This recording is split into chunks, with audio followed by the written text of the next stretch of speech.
So this term collective joy, I guess, in the way it's been used in sort of TWT circles for a few years, I guess it comes out of the way I used it in this book, Common Ground, Democracy and Collectivity in an Age of Individualism, which was published around 2014. I'm obviously not the only person to use the phrase. So Lynn Siegel actually published a book with the title, which talks about an idea of collective joy.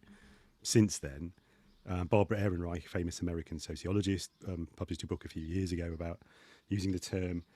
And people mean slightly different things by it. But I think the first thing to talk about is just, well, why would you be interested in this at all? And I would say in all of those cases, at least, in my case and the case of Lynn and Barbara Ehrenreich, we're interested in some notion of collective joy because we have some idea that advanced capitalist or neoliberal society is predicated on making some kind of experience of collective joy, something we're calling collective joy, very difficult to obtain or to sustain. And for me in particular, I guess it was based on an idea that to understand how advanced capitalist culture works and the way in which it sort of prevents resistance to it and opposition to it from emerging, it's important to understand the ways in which it really functions to make people feel isolated from each other and to make people feel that any kind of collective action, any form of collective behavior is inherently problematic and is probably just going to fail if it to produce any kind of good effects. I mean, the example I gave in that book that I always like to give is the way in which like neoliberal bureaucracy functions to give everybody an experience of meetings as inherently unproductive activities. You know, everybody has to endure various kind of management mandated meetings in various aspects of their life, but you always experience the meeting as achieving nothing, as just fruitless, as just sapping your energy and not actually making anything happen. Which, given that the meeting is the basic form of political activity, democratic political activity, and has been like as long as there have been democratic forms of political activity, is pretty insidious. It's an insidious process, and that generally speaking, at its most sort of developed and advanced, neoliberal culture tends to work to present any sort of experience of collectivity and togetherness as necessarily pathological. I mean, a few people will have heard me give this example before, but my favorite example is the sort of emergence of reality television, the way the early days of Big Brother in this country. The producers like really had to go out of their way over several series to sort of persuade the people in the house to behave the way they wanted them to, and the way they wanted them to was to behave in a completely competitive and non-cooperative way. So they were really committed to this idea. That's how they should be behaving. And for the first few series, when they just got sort of normal people in and put them on telly, they didn't behave that way. They didn't behave in the kind of pathological way they wanted them to. So they had to keep devising these new punishments and systems and basically screen out anybody who wasn't a bit of a sociopath, so they could create the situation they wanted to. And I think I would compare that to the imposition of competitive league tables and standardized testing on schools and education to try and make to turn a set of relationships and experiences that ought to be sort of cooperative and enriching for everybody involved into these sort of endless ritualized contests. So ultimately my analysis has always been, well, neoliberal capitalism wants us to experience other people not as a potential source of empowerment or pleasure, but as a problem. Just the very presence of other people is basically always a hassle. It's a drag. It's something that we'd be better off without. So the reason for being that was my interest. That was my reason for being interested in what are alternatives to that? What does it mean to experience other people as in fact a source of sort of empowerment and freedom? And that's.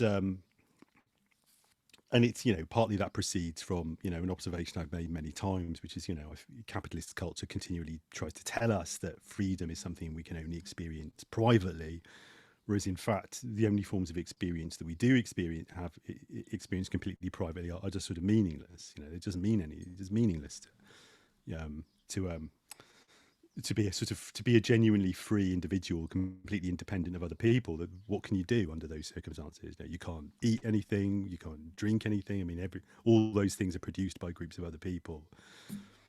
You know, so it's this kind of paradox of life in advanced capitalism. So those are reasons for talking about collective joy. These are reasons for being interested in it.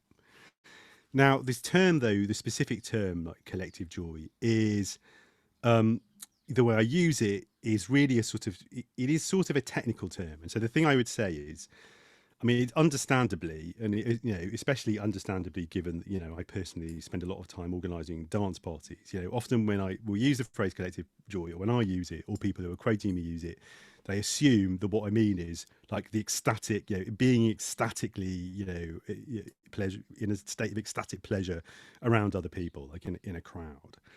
And I think it's important to stress that's really not really what I mean. I mean, that can be one manifestation of it, but I mean something a bit more sort of abstract and a bit more technical that can apply across a lot of different contexts. And so, it's a terminology which is really derived from a branch of contemporary philosophy and social cultural theory, which deals with the concept of what we call affect, AFFECT. And affect is really a way of thinking about the relationship between physical states and emotional states.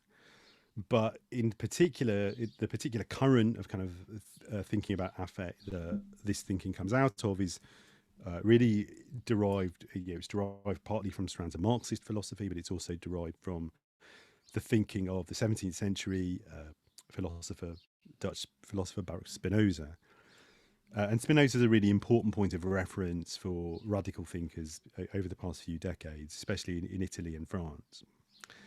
And Spinoza is interesting, and he's also very interesting to sort of people interested in things like neuroscience today, because Spinoza kind of is writing sort of several hundred years ago, and he's rejecting the idea which came to sort of dominate European philosophy for the next couple of hundred years, and that's the idea that there's a strict separation to be drawn between the mind. So there's this notion of what we refer to as dualism, meaning that the idea that your body and your mind are radically separate from each other. And that was a prevalent idea in Western culture for several centuries. It's not really, I mean, now I think it's an idea which carries many kind of residues in our culture, but it's not something that anybody involved in relevant areas of science takes seriously, for example. So people have got, neuroscience, sort of neuroscientists are really interested in Spinoza these days.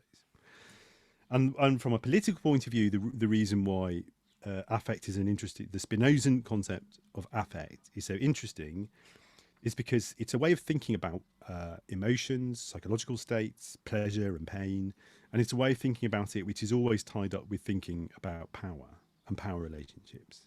Because famously, Spinoza says the most basic definition of an affect is it's an experience of the augmentation, or meaning the increase, or the diminution, meaning the decrease of a body's capacity to act in the world. So to put it really simply, when you feel bad because in some way your capacity to act in the world has been reduced, however slightly, or however much. And if you feel good, what feeling good means is in fact your capacity to act in the world is being increased. And this is quite different, for example, to a sort of psychological theory of happiness, which thinks that happiness is about lacking something, like having something missing from your life and then getting the thing. The Spinozist model is that actually you don't feel good because there was something missing and then you got it. You feel good because your capacities have been enhanced in some way that might have been unpredictable before that. And joy is the most basic term Spinoza gives to this notion of a sort of positive affect. Now, what's really important about the way I use that term is this is really derived from the work of an American philosopher called John Pratevi. And Pratevi is reading people like Spinoza and people like the French philosopher Gilles Deleuze. And he uses this phrase, joyous affect. And he says joyous affect is always registered by it's always an index of, meaning it always indicates that what is happening is some kind of increase, not just in the body's capacity to act, but in your relatedness to other bodies. Now, I should say, when we say body here, we don't just mean like my body, my hands, my head, my legs. It can mean that, but it could also, but a body can mean almost anything. You know, it can mean an object, it can mean a group of people, it can mean an institution, whatever. So this is a really crucial idea, because the idea is that really when you experience something that can be categorized as joyous affect, then in fact what's happening is the capacities, you know, the capacity to produce productive relationships with other people, with other bodies, whatever, is being increased, is being enhanced. And I think this is a really important idea. It's a really important idea for socialists, I think, because it's indicative of the extent to which, well, really, you know, our social being, our being in the world as creatures who are created by and dependent upon our relationships with other people, and with non-human entities, with, you know, with plants and animals and what have you.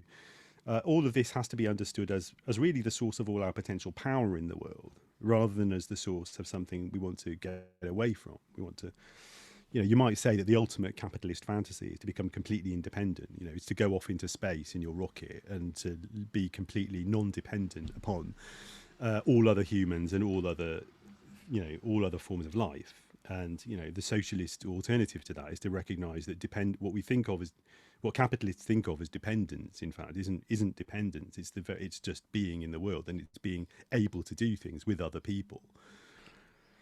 Now, this is really important, because this idea of being able to do things with other people is sort of crucial to how I think about, you know, the nature of politics and the nature of democracy. So I think that basically, when I use this phrase democracy, which is always crucial for me, I think democracy means that. It means being able to coordinate your activity with the activities of other people in order to make something happen. Now, that might just be talking to your friends on WhatsApp to organise going for a drink, and it might mean nationalising the commanding heights of the economy, you know, and abolishing capitalist social relations. You know, it might mean any of those things, but it always means being able to coordinate your activity with those of other people.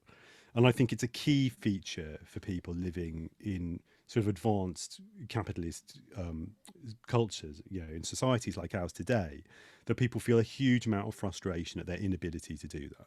And I think this is a key thing which is missing from people's lives. People want to be able to work with other people to get stuff done, whatever that stuff is, and they're constantly inhibited from doing that. Now, to that extent, it might even be that collective joy is kind of an oxymoron. You know, it might be that all joy, I mean, for me, I mean, it's a useful, handy phrase, but also all joy is collective, and all collectivity, to the extent that it's potent, to the extent that it's able to achieve anything, is sort of joyful. But I think it's a useful phrase, and it's a useful concept, because it's a useful way of thinking about, well, what is it we want institutions or organisations or any kind of activity we're engaged in, what do we want it to do? What we want it to be able to do is to maximise the sense of sort of creative potential for everybody involved, and even for people who come into contact with the project. And I wrote an article for IPPR, Institute for Public Policy Research, a couple of years ago about this, thinking about what it would mean for social policy. You know, in the book, I talk about what it would mean for schools, for example. I would say, you know, if you can imagine a kind of policy regime which would ask about a school, not is it preparing people for the labour market, but is it maximising collective joy? And by collective joy, we wouldn't just mean like everybody leaves beaming, like feeling like they've been at a great party. It would mean it would maximise the collective creative capacities of the teachers, of the students, of the staff, of their relationships to each other and to the buildings, in a way which would, for example, encourage probably experimentation rather than encouraging standardisation. I think that's probably a really important feature. I think probably if you ask me, how do you know that collective joy is being experienced in any situation, I would say there's probably at least an enhanced capacity for sort of novelty and experimentation in those situations. Even if it's just at a party, you know, you might be feeling new or meeting new people or something.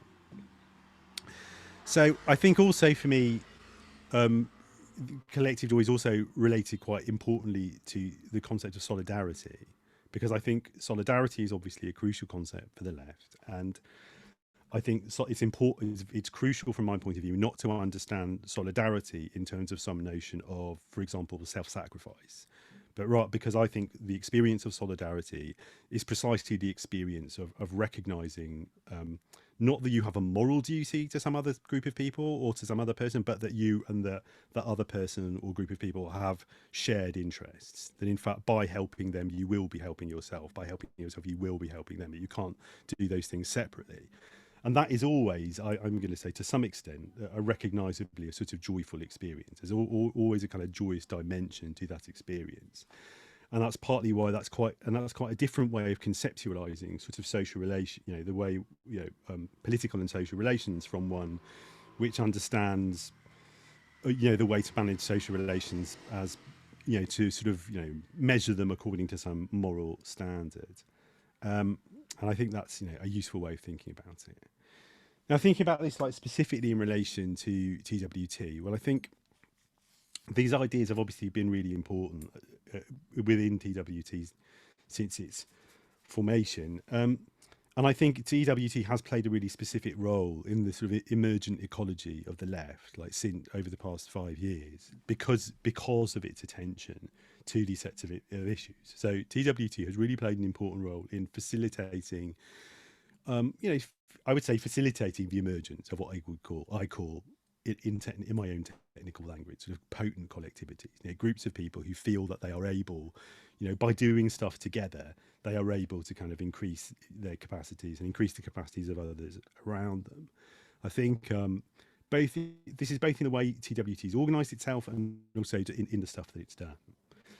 Now, in some ways, this is a pretty, crude formulation, but I think there's been, since the emergence of the movement to support Jeremy and his leadership in 2015, I think there was an interesting division of labour between, say, Momentum and TWT, whereby Momentum has often had to necessarily be a sort of top-down organisation a lot of the time, which is mainly worked through, distributing instructions to activists about how to vote on certain things through an email list.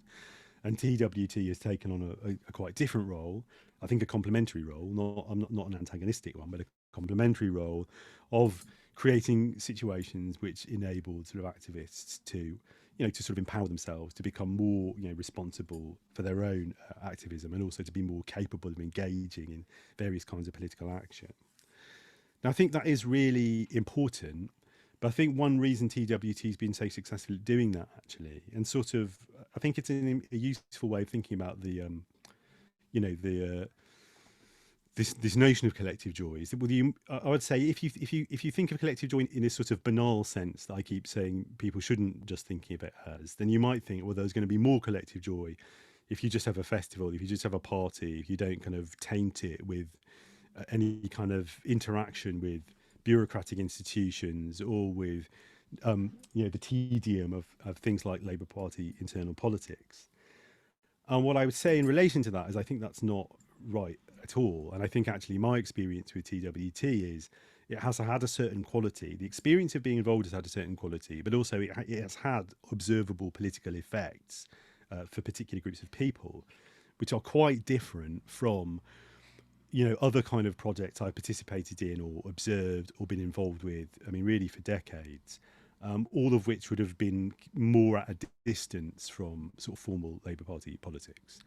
And I think it's important to think about the question, well, especially now, given that we're not allies to the current leadership of the Labour Party, well, what is the difference between the World Transformed as a project and just a kind of casual festival of the left? Because there have been loads of like casual festivals of the left. There have been, all through my life, there have been. None of them have achieved anything at all, really. And they've all been quite fun, and they're often quite fun and exciting, like while the day of events is happening. But there's this real feeling of sort of sterility at the end of it.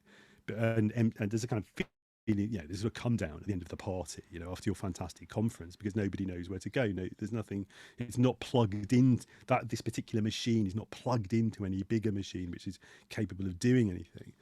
And I think TWT is really, what's really unique in my adult lifetime about TWT is the fact that it's not that. It is in fact it is the fact that it's connected to other circuits of, for the coordination of our collective energies, and more durable and in some senses more vertical and kind of top-down institutions is precisely what makes it so sort of potent a lot of the time. And it makes that capacity, it makes its kind of joyfulness joyful in the technical sense that I was talking about, of being actually maximizing the capacity of the people involved to relate to the world in a productive way rather than just being fun.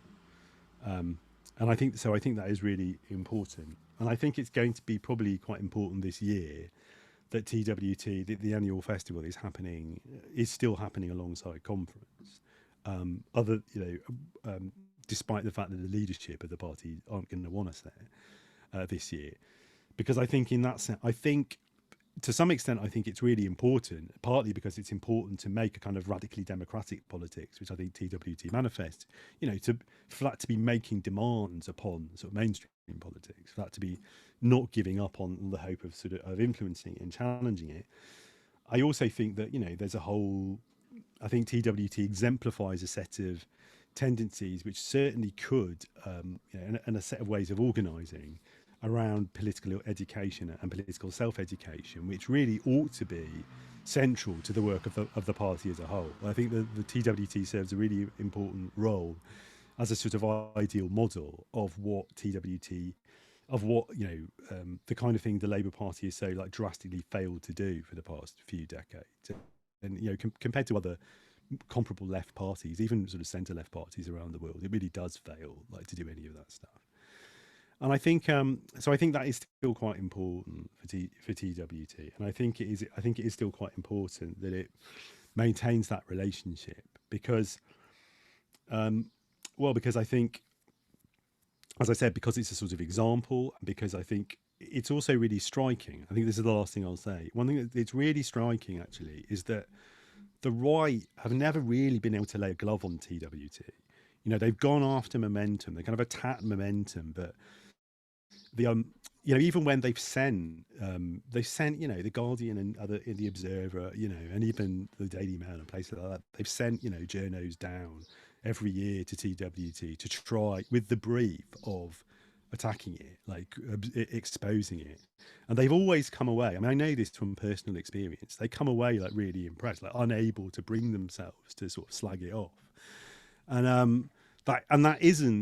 that's despite the fact that it's openly an antagonistic project. It's openly a project which isn't just about everybody having a good time and educating each other. That it is opposed to something. It is opposed to the right wing of the party and opposed to capitalism and neoliberalism. And I think that does set, that is, to me, that is an indicator, that is an index of the kind of potency of TWT's capacity to work with the grain of this aim of maximizing collective joy, because people just, I think it was the first one. I think it was the first TWT. I took John Harris, so boo hiss John Harris, and he went with the intention of hating it, and and he couldn't hate it. He couldn't bring himself to, he wanted to, and he couldn't. So I think it is, and I think it does. And I would say, in fact, I would even go so far as to say, I think I'm going to talk about my local experience here. This is really, this will be the last thing, but I think this is a really good illustration. Momentum, where I live in Walthamstow, in Stella Creasy's constituency, and Momentum spent 5 years completely wasting its time banging its head against the wall of the entrenched right-wing bureaucracy here, and in the process just failed to capitalise on the fact we had an enormous, an astronomical surge in Labour members in 2015 to 16, because to be honest, the old Bennites kept assuming that if they just kept going to meetings, then eventually enough of their people would come and they would win the vote, and it just didn't work. And if we'd done something completely different, if we had just done Walthamstow Transformed for 5 years and not even bothered to not even bothered going to branch meetings, frankly, not even bothered getting to fights, we would have been able to build up enough of a culture, enough of a cohort, that then we could have gone and overwhelmed the branch meetings and taken over the party. If we had practiced a strategy of building collective joy before taking on an enemy we weren't well organised enough to fight, then we would have been able to develop that capacity to fight them. And I think that's probably true in a lot of areas. I think that's probably true in a lot of places. So I think that's something to reflect upon that's quite significant.